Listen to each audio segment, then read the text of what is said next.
Welcome to the Budget Mom YouTube channel. I'm Kamika Love from thebudgetmom.com, and today we are talking all about my Christmas budget.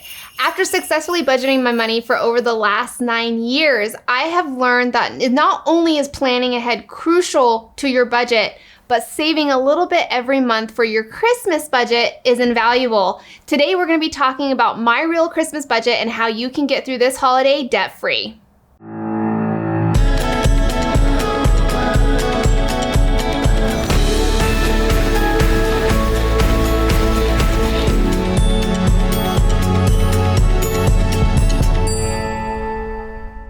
So right now you are looking at, very quickly, I want to let you know these Christmas budget worksheets are 100% free in my free resource library. I will put a link in the description of this video to all of these different Christmas budget worksheets.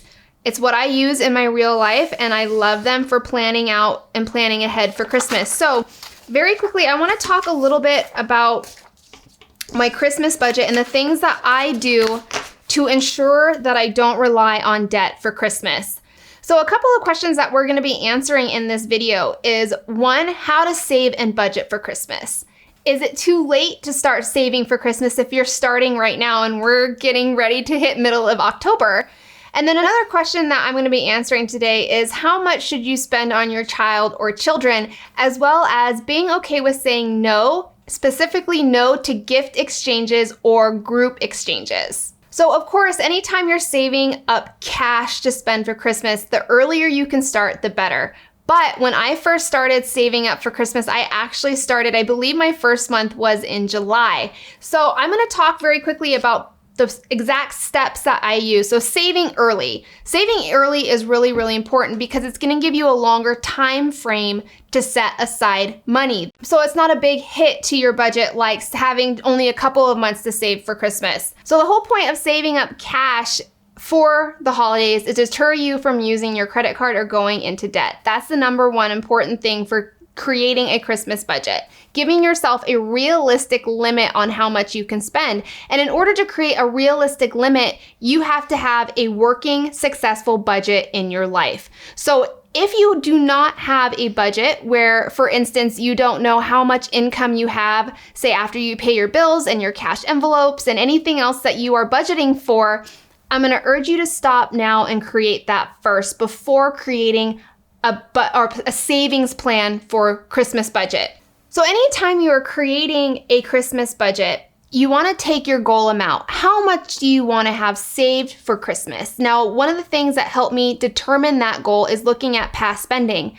How much did I spend in prior years for Christmas? And this is where tracking your spending is really important. If you have not tracked your spending, I suggest pulling out November and December bank statements of last year, or whenever you feel like you started buying or picking up expenses for Christmas, and adding those up to give yourself a really good estimate on where to start for the new year and your new savings plan for Christmas.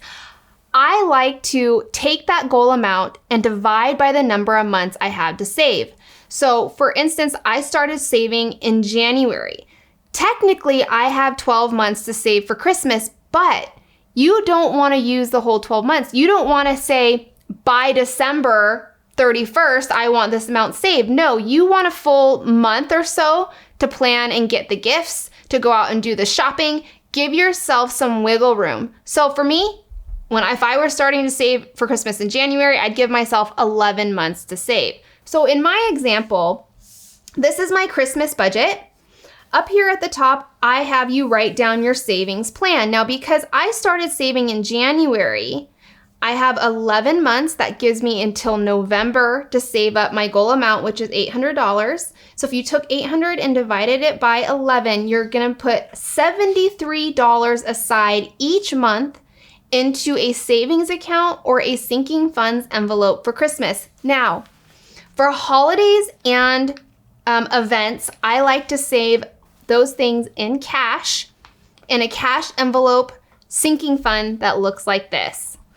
This is my sinking fund tracker right here. As you can see, next month in November, I will be hitting my $800 goal. Why do I save things like this in cash and not in a savings account? I like to have quick access to my Christmas cash because I like to pick up gifts along the year, like throughout the year. If I come up with something that has like a really good deal on it or something that I can know and I can get really affordable at that specific time, I have the cash that I already saved set aside. And with my tracker on the back, I could just subtract what I already spent from my overall balance or goal amount that I am saving. So that's just how I handle saving for my Christmas. The next thing about your Christmas budget is you want to actually dive into the details. A lot of people think a Christmas budget is boiling down to just gift budget, but it's so much more than that. You need to think about, do you want to do charitable giving? Are you going to be traveling somewhere? What are those travel expenses? Are you going to be hosting dinner? Are you doing more of a potluck style? Are you going to someone's home? What's your food cost going to be? Christmas is one of those times of year where there's a lot of different costs involved. So your Christmas budget is for the essentials. Right now, we are not talking about gifts. It's important that you are able to save and pay for the essentials of Christmas before you actually save and pay for gifts. So for me, this is my real Christmas budget. I like to reuse my Christmas decorations year to year. Granted, there are some years where like one of the light strings isn't working anymore and I need to replace that, but very rarely do I just go out and buy all new Christmas decorations. I know there are a lot of Christmas fans out there who like to go out and splurge on Christmas. Just make sure that's part of your decoration budget in your Christmas budget. So I put tree, $20, because usually what happens, it's a string of lights that went bad on me, and then my son is in freak out mode because we don't have the red lights going. So I put $20 in there just in case for that. Christmas dinner. And I should mention very quickly, over the last 9 years of budgeting, I have really downsized my Christmas budget. Before, I used to think of everybody that I wanted to buy a gift for, and sometimes that can run into 20 to 30 people. I used to splurge on Christmas dinner and all the different goodies that I was going to bake, and I went all out. Throughout the 9 years, I've learned to downsize my Christmas budget to the things that are truly important to me and my life. And one of those things was being okay with giving up some of those things. And not only that, cutting people out of my Christmas budget and gift budget. So when you're looking at my Christmas budget, a lot of you may say, well, she doesn't spend a whole lot. She doesn't spend like I do during Christmas. It's just because over the last 9 years, I really learned what was important to me in my budget, and I've downsized, which I hope you do throughout the years as well, so you can cut your budget a little by little each year as well. So Christmas dinner, I go to my parents' house, and so I am not paying for all the meal things. I'm just in charge of bringing one meal. We do a potluck style. So I bring one meal for the dinner, so that's $30 set aside for there. Photo cards I do every year. Now, I make the photo cards usually through Walmart Photo Center, or possibly sometimes I will go through a different photo company. I don't pay for the actual pictures though. I do all of my own pictures here with me and my son at home for our Christmas photos. So I'm only paying to have them made. I am budgeting $35 for my Christmas photos because that's what I spent last year on them. So I have a really good idea on how much I need to estimate for that. Gas. I travel to my mom's house, like I mentioned, and we drive there. So I know it takes probably a half a tank there and back to get to my mom's house. So I budget just a full tank of gas, call it good. That's $32. Miscellaneous. There will always be an unexpected expense during the holidays. Whether it's someone new that you want to buy a gift for, whether it's something that pops up in your child's life, maybe something with school that you weren't aware of that needs to be included in your budget for the holiday season. So I put $83 aside for what I call a miscellaneous expense. Now, this entire Christmas budget is your essentials, and you probably noticed there is no gifts on here. I do gifts at the very, very end. My gift budget looks like this. Your gift budget should be determined based off the amount that you have after your essentials are paid for. So for example, I have $800 for my Christmas budget. I spent $200 on the essentials. Everything on my Christmas budget is paid for. Now I'm left with $600 for gifts. Now, I am not the type of person that writes down every single person I need to buy a gift for, because I only buy for 3 different people in my life. Yes, I have narrowed down my Christmas gift down to 3. My son, my boyfriend, and my family does a Christmas exchange every single year. So on my mom's side of the family, it's fairly large. We have a lot of people in the group. To make things more affordable for everybody, we pick a name out of the hat and we buy for one person. The only thing in stipulation with that is there's a $50 minimum. So the present you buy has to be at least $50. So I have $50, and I, as you can see, did not write down who because we haven't picked out the name from the hat yet. Chris is $200 and James, my son, is $350. Now, this is like more than I usually spend per one of these people, but I like having a little bit of wiggle room just in case I want to add another person to my list that I just don't know right now. You could take it from your miscellaneous budget, or you can take it from maybe deducting some money from one of the people that you already want to buy. Now, as you can see, I've chosen to narrow down the people that I buy gifts for, but I spend a lot more money on them rather than buying for 30 people and only spending $10 a person or whatever it may be. So one of the Christmas worksheets is a Christmas card list. Now, my Christmas card list, I of course don't want to be sharing all of my friends and family's addresses on here on YouTube, but I have it blank. But what I usually do is I like to write down people that I want to send a Christmas card to. This turns into a really good gift list. So this is your starting point of writing down everyone who you might want to send gifts to and or a card to. So one of the questions I wanted to address, is it too late to start saving for Christmas? Say if like right now in October, you want to start saving up cash for Christmas, can you actually do it? My answer is yes. So it's a matter of how important it is to you.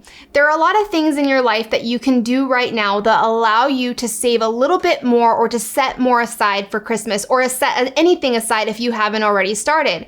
One is going to be going through your expenses within your budget. This is why having a budget before you start your Christmas savings plan is so crucial. You need to be able to say, okay, maybe I can cut my food budget by $100 this month. I'll throw that $100 aside into my Christmas savings plan. Another thing that you could possibly do is look at ways that you can make some extra income to throw towards your Christmas budget this year right now. Are there things that you can sell around your home? Are there things that you could do that could possibly bring in a little bit more income so you can set aside a little bit more for your Christmas budget? With that, though, comes being realistic. You have to realistically ask yourself, how much can you truly save from now, which is the middle of October, until, say, the middle of December, when you really need to, if not before then, start buying Christmas gifts? Give yourself grace and realize that this year you may have to cut back a lot to hit that all cash Christmas fund that you really want. But it's not your permanent place. That after this year, you can really start going and tackling again in January and have a full year to start and set aside money for your all cash savings plan for Christmas. How much should you set aside for each child or spend per child? I get this question a lot. Is there a magical percentage where one kid isn't going to feel like the favorite over the other? Or is there a magical percentage on someone out there? Just please tell me what I should be spending on my children. Ultimately, the hard answer is no. I don't have a secret sauce or secret formula. However, I will tell you this. How much you spend on your children comes down to 2 things. One, not two. One is, what can you realistically afford inside your budget to even spend on gifts? And prioritizing who you want to give to. If your children are the most important, of course, most of your gift budget will go towards them. It also comes down to peace of mind and what you're comfortable with as a parent. I think for me, I started off in the very beginning really going crazy for my son. But it's also because there are a couple of things that I was dealing with. I felt like my son, Christmas would be so much better. He would feel so much more loved. He would have such a better Christmas the more that I could give him. And ultimately, throughout the years, I realized that wasn't true. That the simplicity of giving up such a valuable thing, such as time with our family and our children during the holidays, is so much more important than the gifts that they receive underneath the tree. And I used to spend a lot on my son. We do now focus on, as you saw my gift budget, my son is still the one that I spend the most money on. He is my priority as a single mom. He's my priority during the holidays. But it used to be a lot worse than $350. Oh my gosh, let me just tell you, it's so much worse than $350. But now what we do is we focus on Christmas traditions. And so there are other ways that you can give to your child other than just putting presents underneath the tree. And that's really what we're focusing on. And that's really what I want to challenge you to do when you're looking and asking yourself, how much do I need to, or should I be spending on my child during the Christmas season? The next hardest thing to talk about is being okay saying no. So how many of us have gotten like carried in or dragged into like a neighborhood gift exchange, right? And we're the new ones on the block, or maybe you just moved there, or maybe you've been there for a couple years but never participated, and you're finally like just given, okay. Well, that means that you have to go out and spend and get gifts for every single neighbor as you go through the gift exchange, which is usually walking around the block and you go from house to house and each one does a fun foodie event or a fun drink event and you exchange gifts. I think it's really important that you learn to say no and really dive down and prioritize who you want to give gifts to. And that comes with making that card list. Even if it means sitting down, writing everybody that you've given to gifts in the past, anybody that you want to give gifts to, and start prioritizing 1, 2, 3, 4, all the way down your list. And then start assigning dollar amounts. How much do you need to save to be able to afford the type of gift you want to give to each person? If you're over budget, start eliminating. And know that there are other ways to give Christmas gifts. One of my favorite things to do, especially with the group gift exchanges, I like to bake things in bulk. So it's something that I'm giving up more of my time than I am money, right? I'm baking something one time in bulk that I can then distribute to many different people. The next thing that I like to talk about is crafting. Now, one of the things that I did the last time I was involved in a group gift exchange was I made handmade soap. I bought all this stuff on sale at Hobby Lobby. I was able to make a bulk present idea for many different people. I stuck 2 bars into each bag, added some tissue paper, and I had 15 gifts. And it was a lot more affordable to bulk make the gifts myself rather than go out and buy presents for each single one. So those are just some of the ideas, but I think really learning and being okay with saying no is really important, not just on your Christmas budget, but on your financial journey as well. So very quickly, we've talked about the 3 different Christmas worksheets that I use. Your Christmas budget, which should be your first worksheet that you work on. The next one I want you to tackle is your card list, because this is going to give you a good idea on how many cards you have to make, but who you possibly want to give presents to. And then I want you to use the gift budget to write down a dollar amount for each person. That is the worksheets I use for my budget. There is one other free worksheet in my free resource library.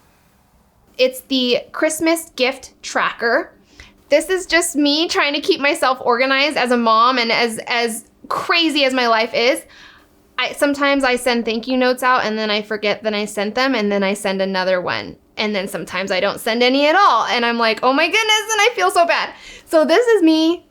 This is where you can write down all the gifts that you receive. Maybe your son receives gift, for Christmas from family members that you want to send a thank you note. So you can write who it's from, any notes, and then if you sent a thank you note out. So this has saved me before in the past with Christmas gifts. Especially if you're the type of person like me that likes to send out thank you notes. So that is my full Christmas budget overview and how I save and budget for a debt-free Christmas. If you found this video helpful, please like it and don't forget to subscribe.